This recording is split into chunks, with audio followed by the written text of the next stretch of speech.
Magandang araw po mga kapuntos, at sa araw na ito po meron po akong tampok na video para sa inyo at sana ay magustuhan ninyo.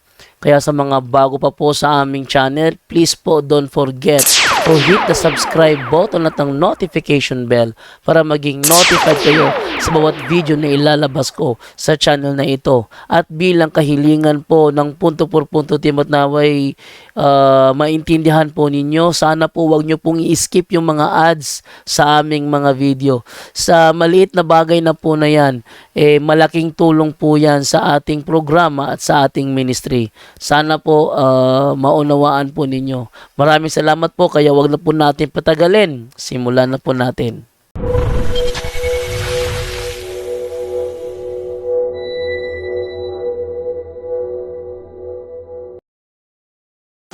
Okay mga kapatid, magandang araw po at kumusta na po kayo?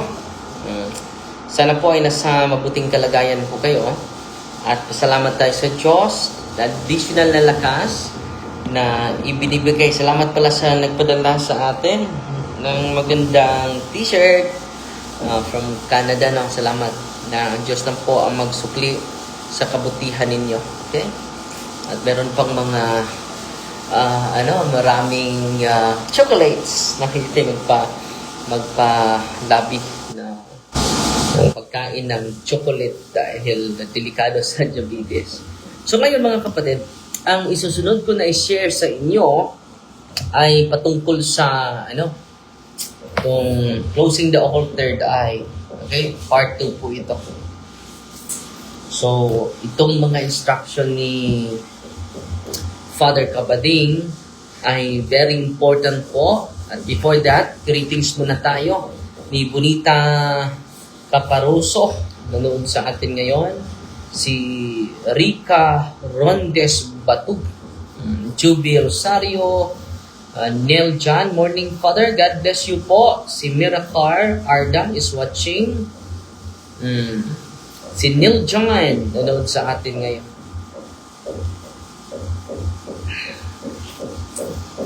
So, ipakita natin yung ano pa yung dapat natin gawin.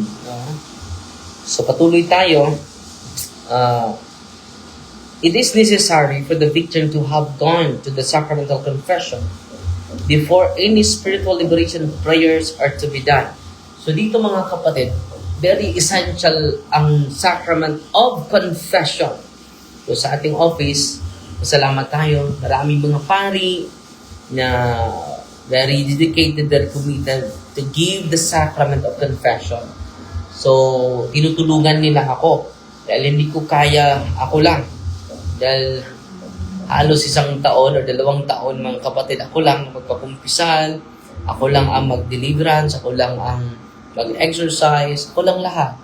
No? One time, nag-CR ako na hibernate ako sa loob ng CR. Doon ako nakatulog sa CR. At salamat sa Diyos, sa mga mga pari, sa bikaryato, lagi nandyan sila to rescue, to help me to give the sacrament, or to administer the sacrament of reconciliation po. So, pinaka-importante po na isali natin yung pag-confess natin sa mga occult, parishioners na nilapitan natin at yung mga rituals na sinasalihan natin, isali natin sa confession. Malaking tulong po ang sacrament of confession, lalong-lalo na kapag 100% pinagsisihan natin ang ating mga kasalanan. Malaking tulong po yan. Malaking tulong po sa mga biktima po. Okay? So, to minimize, ano po yun? To minimize and avoid strong reactions. So, kung ang pasyente ay magsagawa ng healthy and good confession, authentic confession, ma-minimize and avoid strong reaction. If access to the sacrament of reconciliation is not possible, the victim should make an act of perfect contrition. So, kung wala naman, now, case of emergency, hindi pa siya nakapag-ready, so nagagawin niya, magsagawa siya ng act of contrition, perfect contrition. I confess to Almighty God. Yun ang pinaka-importante mga kapatid. Either way, during the celebration of the rite of the closing of the awful third eye, the priest should invite the victim to make a public and sincere repentance of sin. So ito po ang pinaka-importante mga kapatid. Invitation of the victim to make a public and sincere repentance of sin. Ritual din tayo dito. Yan ang pinaka-importante. At minsan ay binibigay ko ito sa pasyente bago sa solemn exorcism po. Loida Gonzalez, yes, Father Darwin, confession is very important talaga para malinis ang ating pagkatao. So, ina-advise ko din yung mga politiko na gusto na maging epektibo sa kanilang pagkandidato, make a good confession po. Yan po ang pinaka-effective po para we will be guided.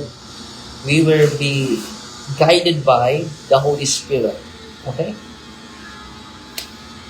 When break has been achieved, so breaking the occult third eye, the priest encourages the afflicted to make an act of consecration. So kailangan din i-consecrate natin.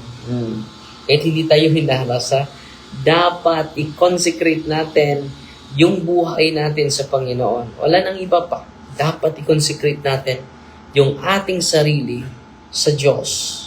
Act of consecration, if strong reaction persists, preventing the victim from doing an act of consecration, the priest continues with the exorcism of closing the third eye, supplemented with the minor exorcism prayers and other major exorcism until deliverance is achieved.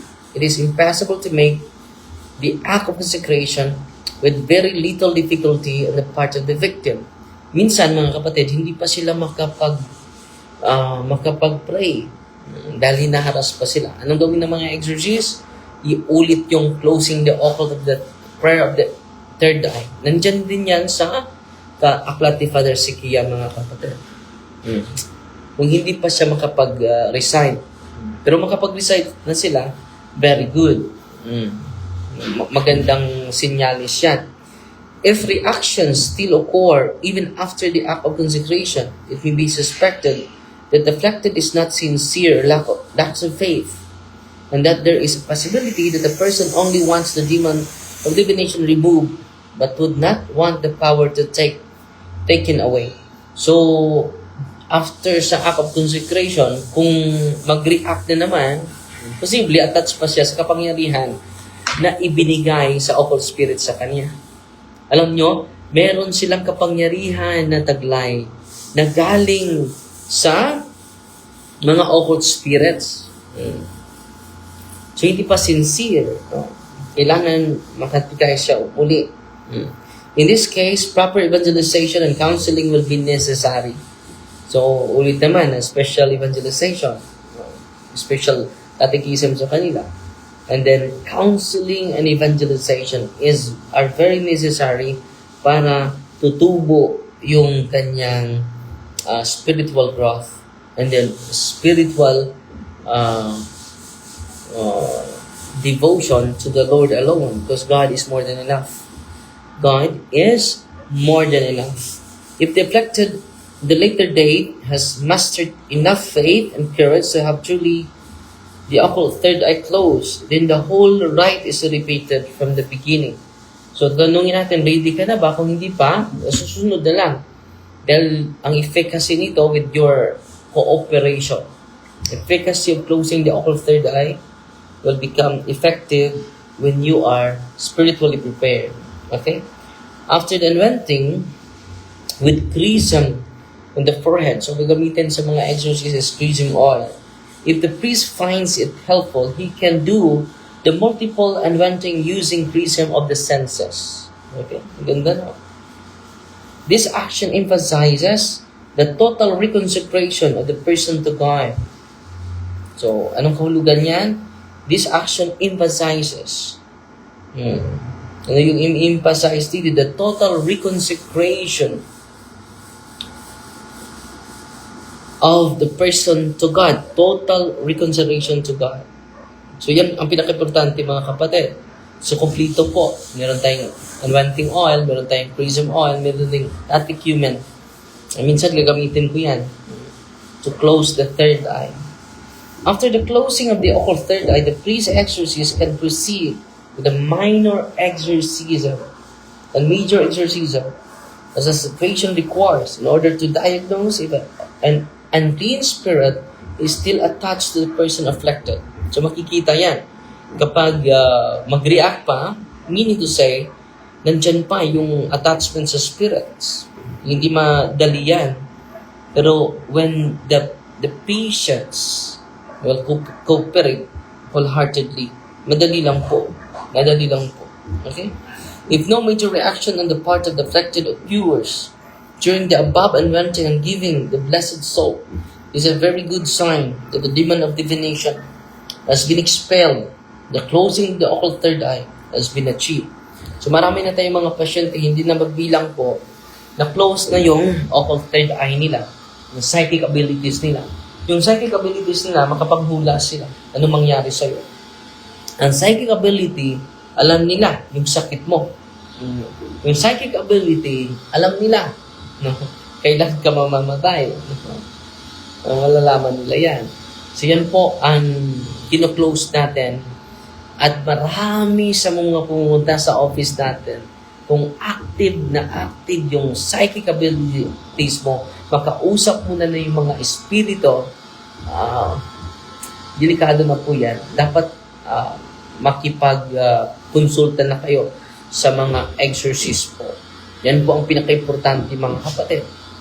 Kapag hindi nyo yan gawin, lalala po yan.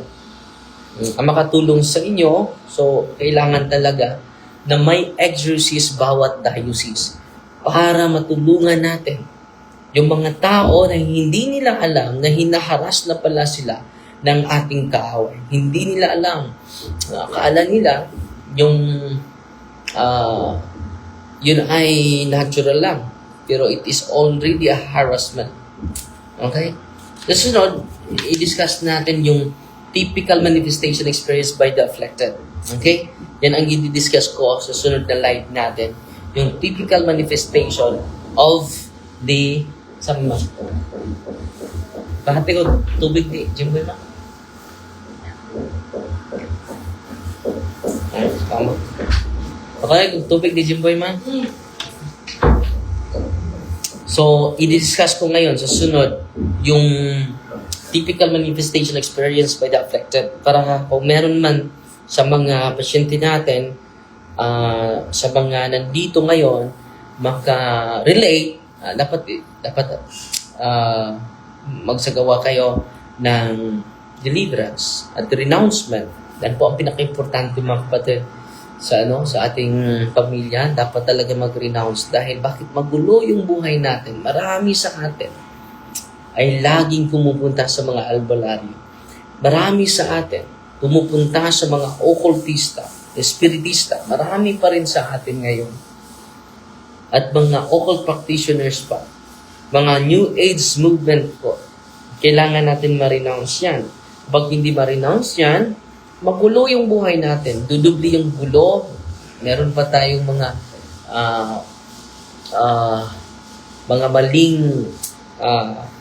maling ugali. At meron pa mga occult spirits. Grabe. Bing Hamora, La Grada, nanood sa atin, si Joseph Deligos, si Vic Carisosa, watching from Taiwan, Dre. Salamat po. Si Ronald Sikad, nanood sa atin. Justin Joy Saldua, Saragosa Corvera Magic. Thank you, Father. I see you again in Facebook. Salamat, Nanay Saragosa. Si Renerio Adim, si Merlin Milyoria Arabaca, si Mira Pams, nanood sa atin ngayon. Salamat sa mga star singers natin. So, yung star singers natin ngayon, si Glycil, nagpanala sa atin ng 20 stars. Si Nili Lagata, si Hailey Batula, good morning, Father. Si Bernardo Reversible watching from Las Peñas. Si Gingging Dorido. Ngayon sa atin si Maria Karam Patana, Sleepy Eye. Salamat, Father Darwin. John Beltran is watching from Virgin de los Remedios, Pares, Turil, Davao City. Nakapunta na ko dyan. Si Eileen Goro Diaz. Watching from Calapi, Father. Si Heidi Batula. Jinky Baliot Rotinya. Nanood sa atin. Jerome Nuwagay. Greetings lang tayo. Bago tayo 5 minutes lang na greetings, no? Sari Clarido. Gingging Dorido. Hong Kong. Father watching from Hong Kong. Josephine Ganya. Nanood sa atin. Si Mary Claire. Sister Mary Claire sa Tagaytay. Si Bing Divino Banua. Nanood sa atin. Si Magdalene Mary Lucero sa Artemio Polinar. Si Lara Vargas sa Hong Kong. Si Nanette Olo. Si Michael Lirazan. Si Joel Fante Fernandez. Thank you, Father. Unti-unti na po lumawak ang kaalaman ko sa mga binabahagi mo araw-araw. Pats, unsa man among mahimo aning akong nis kusog kaayo mamalikas halos kada adlaw. Una, i-catechize mo. And then pangalawa, i-deliverance nyo. Baka hinaharas niya. Obsession. Yung demonic obsession, lagi negatibo yung isipan. Lagi negatibo yung emotion.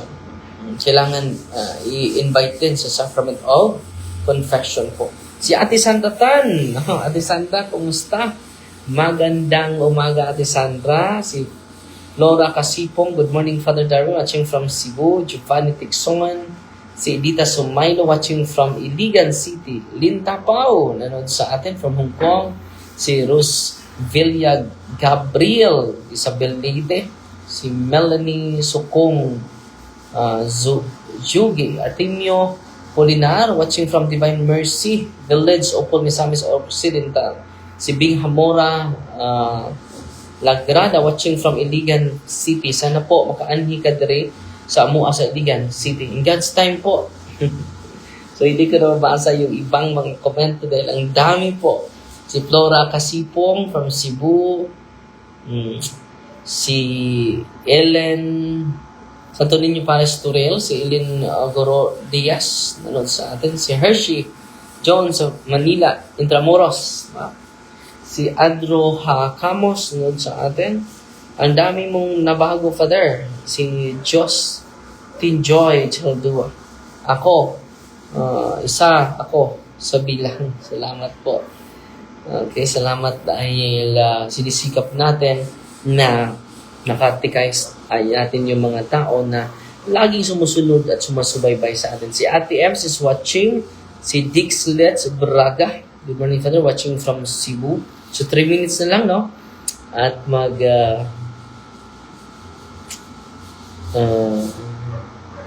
every 15 minutes lang ako mag-share sa inyo mga kapatid, ha?